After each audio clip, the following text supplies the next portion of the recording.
Bienvenido al canal de YouTube Narraciones Budismo. Gracias por escuchar. Si lo deseas, puedes hacer un donativo a través del enlace que aparece en la descripción del vídeo. Compasión ordinaria, compasión inconmensurable y gran compasión. Tsensab Serkon Rinpoche. Segundo. A menudo los practicantes budistas están desconcertados por las diferencias entre la compasión ordinaria, Nyingye, la compasión inconmensurable, Nyingye Tseme, y la gran compasión, Nyingye Chenpo. Los tres tipos de compasión comparten la misma definición: el deseo de que los demás se liberen del sufrimiento y de las causas del sufrimiento. Sin embargo, son distintas entre sí. Hay muchas explicaciones ligeramente diferentes de las distinciones entre ellas, pero como punto de partida para diferenciarlas, simplifiquemos la discusión destacando sus principales diferencias en términos de las audiencias a las que se dirigen, Mipa, y los aspectos, Nampa, del sufrimiento que desean desaparecer. La compasión ordinaria. La audiencia a la que se dirige la compasión ordinaria generalmente se limita a aquellos por quienes sentimos simpatía. Es posible que los conozcamos o no personalmente y que nos sintamos apegados o atraídos por ellos, como en el caso de los seres queridos, o incluso ligeramente repugnados, como en el caso de las personas gravemente heridas en un accidente automovilístico. Pueden incluir, por ejemplo, personas enfermas, mendigos, víctimas de desastres naturales, etc. El aspecto del sufrimiento que la compasión ordinaria desea alejar de ellos es uno o varios tipos del llamado sufrimiento del sufrimiento, como la infelicidad, el dolor, la enfermedad, el hambre, la pobreza, la falta de vivienda y similares. No incluye todas las formas de este tipo de sufrimiento. Compasión inconmensurable. Hay varias presentaciones de la compasión inconmensurable como una de las 4 actitudes inconmensurables. Algunas están dentro de la esfera de las enseñanzas del Hinayana, algunas dentro de las enseñanzas Mahayana.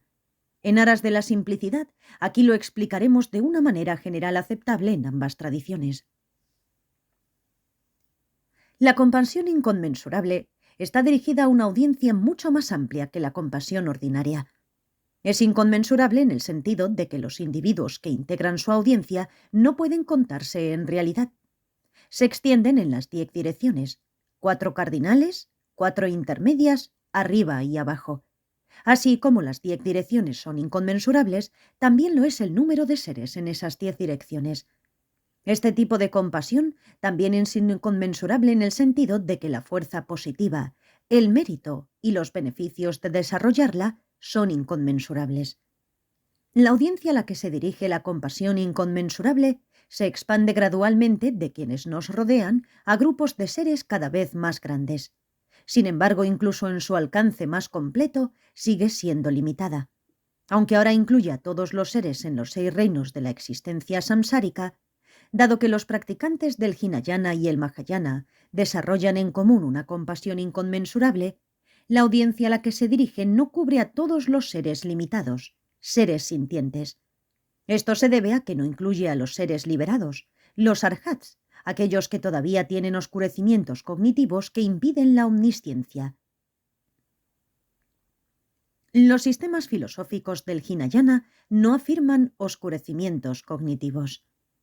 Dentro de la audiencia que cubre, la compasión inconmensurable está libre de atracción hacia algunos, repulsión hacia otros e indiferencia hacia otros. El aspecto del sufrimiento del que desea que todos estos seres estén igualmente libres incluye el sufrimiento del cambio, es decir, la felicidad ordinaria que nunca dura y nunca satisface, y el sufrimiento que todo lo impregna del renacimiento samsárico incontrolablemente recurrente. Estos son los 3 tipos de sufrimiento que caracterizan la existencia samsárica. Aunque existen varias prácticas para desarrollar una compasión inconmensurable, su logro real requiere ser sostenido con un nivel especial de mente, uno de los estados de constancia mental. Los dhayanas Son estados de concentración extremadamente avanzados, obtenidos después de lograr un estado mental tranquilo y estable de shamatha y más profundamente absorto que solo con el shamatha. La gran compasión. La gran compasión es desarrollada exclusivamente por los practicantes del Mahayana como un paso en la generación de la bodhicitta. Por lo tanto, la audiencia a la que se dirige son todos los seres limitados, incluidos los arhats. Nagarjuna indica esto en el segundo verso de su comentario sobre las dos bodhicittas, que a menudo se repite como parte de los votos del bodhisattva. Dice así: así como los budas, que lo han superado y lo han ganado todo, y los grandes bodhisattvas han generado una mente de bodhicitta, yo también, con el fin de poner en libertad a aquellos no completamente puestos en libertad, liberar a aquellos que aún no han sido liberados, dar respiro a aquellos sin un respiro y llevar a una liberación del nirvana a los que no han sido liberados, desde este momento hasta que llegue al corazón de la iluminación, generaré una gran mente de bodhicitta. Aquellos no puestos en libertad se refieren a los arhats, aquellos que aún no están liberados de los oscurecimientos cognitivos que impiden la omnisciencia. Aquellos que aún no han sido liberados se refiere a aquellos que aún no se han liberado de los oscurecimientos, del samsara. Aquellos sin un respiro se refiere a aquellos sin un momento de alivio en los tres peores estados de renacimiento. Por lo tanto, los aspectos del sufrimiento de los que la gran compasión desea que todos los seres estén libres no son sólo los tres tipos de sufrimiento de la existencia samsárica. Incluyen además las deficiencias de su mente al estar limitada por los oscurecimientos cognitivos. Hasta que se liberen de estos oscurecimientos, los seres limitados no tienen los medios hábiles que conlleva la omnisciencia para saber cuál es la mejor manera de ayudar a todos los demás a alcanzar la liberación y la iluminación.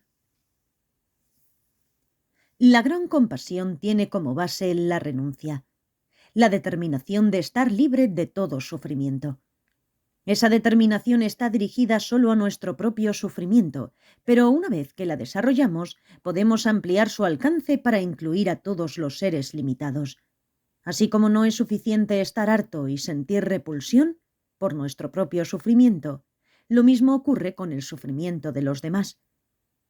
Necesitamos estar completamente convencidos de que la verdadera detención, la verdadera cesación del sufrimiento es posible y que la verdadera mente, que es el camino verdadero de la cognición no conceptual de la vacuidad, es la forma de producir esta detención verdadera. La gran compasión tiene esta misma convicción con respecto a la detención verdadera de los sufrimientos de todos los demás. La compasión inconmensurable implica tres deseos.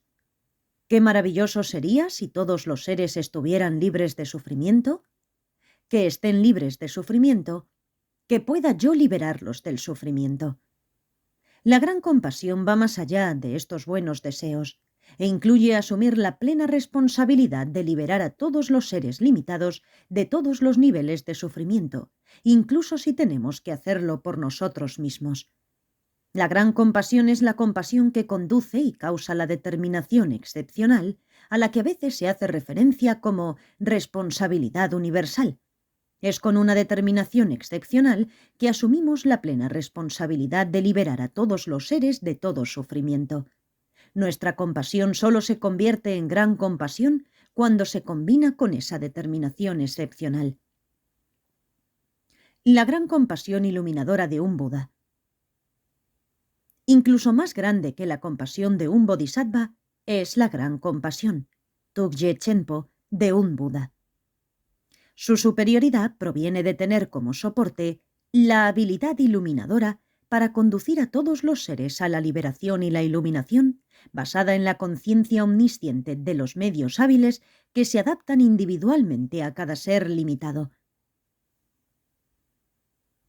Compilado y editado por el Dr. Alexander Pershing de una conferencia Berlín, Alemania, en abril del 2019. Grabado en Madrid en noviembre de 2021. Narrado por Cristina Ingrid P. Gracias por escuchar.